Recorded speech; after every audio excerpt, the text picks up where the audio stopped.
Good morning and welcome to Church at Home with Rachel for Friday, the 27th of August. We've discovered this week that there's been an outbreak in one of our retirement homes of a COVID outbreak. And so that's been giving me a lot of pause and a lot of thought. But I decided, you know what, today I need something to think positively about, something bright and beautiful and wonderful, and something that we all need more of in our lives, and that's laughter. I wish that I was a funny person. I have my moments. I think I make Rob laugh on a regular basis, but I think that's just because I say some really ridiculous things sometimes. But we all need laughter in our lives, something that makes us have that deep belly chuckle that, or that laugh that sometimes happens. I have this thing where sometimes if I get laughing, if something's really, really funny, and this can happen when I'm reading a book or something, where I get laughing so hard, I don't make any noise. I'm just like, you look over and I'm crying and I'm like, my mouth is moving and my head's moving and I'm having trouble breathing and I'm just laughing so hard, no sound comes out. And the thing is, I can get myself stopped, but 3 or 4 minutes later, it'll start all over again. And it just to keep on laughing. And I got thinking this morning as I was saying my daily office about just that, about laughter. Laughter is part of the human condition. And we spent so much time in lockdown, and so many times we're hearing of things on the news, and now with our election and all of the ridiculous way that our political parties campaign and they sort of throw each other under the bus and things like that. It seems there's a lot to cry about. There's a lot of negative stuff going on, but there's not a lot of laughter. And every once in a while, the last minute of the news will have something, some laugh, some heartwarming story about a child or something that'll just make us laugh. We need more of that. And I don't necessarily mean, slapstick yuck yucks humor.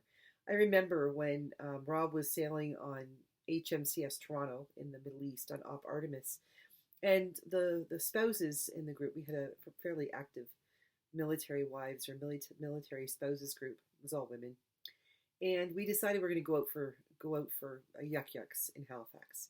And I'd never been there, and I really didn't watch stand-up comedy on TV much. So the idea is you go out and they have three comedians for the sets in the evening. The first one is a local guy, usually an up-and-comer, or hopes to be up-and-coming. And so the gentleman we watched, the first person we watched, he was from the Halifax area, and he genuinely wasn't all that funny. What was funny was him trying so hard, and his jokes were so bad, but we laughed anyway and tried to encourage him. And then they bring out somebody who's more regional, somebody who's maybe like got a following, and so he had his crowd there, and they were hooting and hollering and laughing and cheering him on. And he was funny too, in a way, but he was a little bit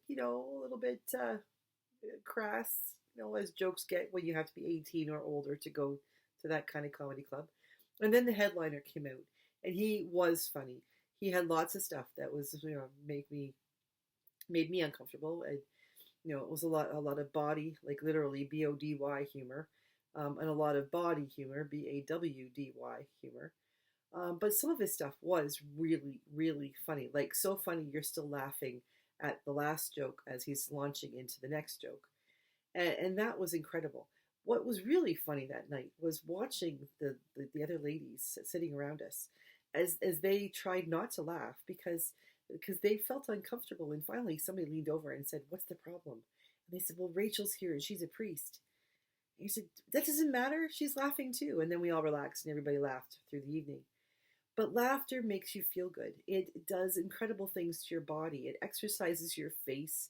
It exercises your abdomen. It probably even makes you regular, because you're working your muscles, your stomach muscles, so hard when you have a good solid belly laugh.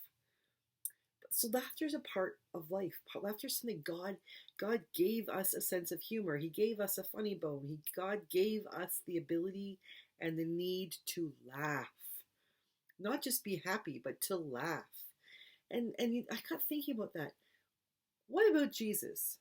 We confess that Jesus was fully human, fully divine. And I think sometimes when we think about the divine part, we think holier than thou. Okay, how easy is it to think that about God and be all stoic and everything has to be serious and no sinning and no fun and no, fun doesn't have to be sinful, by the way. Lots of fun can be had without having to sin to break any commandments. But sometimes I think we sell God short by assuming that God is somehow stern all the time. God made camels with those humps and centipedes with 100 feet. God made those beautiful koalas and panda bears that are just so cute you just want to run up and hug them, and then be careful because they're pretty violent if you do. God made puffins and penguins. God made birds that can't fly. God made hamsters and guinea pigs, and dude, God definitely has a sense of humor. And a platypus. What's with the platypus? God definitely has a sense of humor. And if God has a sense of humor, and if Jesus is fully human, then I think probably Jesus has a sense of humor. I was talking to one of the groups, I think it was at Battle River Lodge, a retirement community, last week. I went out for a communion service, and I was talking about St. Mary, about Mary being a mother, and we don't give her a lot of credit for being a mother. I got thinking about, Jesus was fully human, so I said to them, can you imagine, when he's out, he's 6 years old, 4, 5, 6 years old, and he's out doing what boys will do, and they do something naughty. I mean, she must have been frustrated, and Jesus must have, he must have done things that were like, let's make a mother scratch her head. Like, really? Did you have to do that, Jesus? You're the Son of God. Couldn't you pull your socks up and do the right thing? I mean, he was fully human. He discovered things. He played with bugs. I imagine the first thing he made as a carpenter, the first table he made probably wasn't level. It probably did a little jiggling back and forth. He wasn't perfect, I think, in that way. If he was, we would not be able to relate to him. But that makes me think that Jesus must have had a sense of humor. Jesus must have pulled pranks and told really stupid jokes. Can you imagine? There's one of Jesus' tables right there, rocking around. That's just dude. Can you imagine Jesus? Every kid goes through that phase when they tell those knock knock jokes. Knock knock, who's there? Orange. Orange, glad I told a knock knock joke.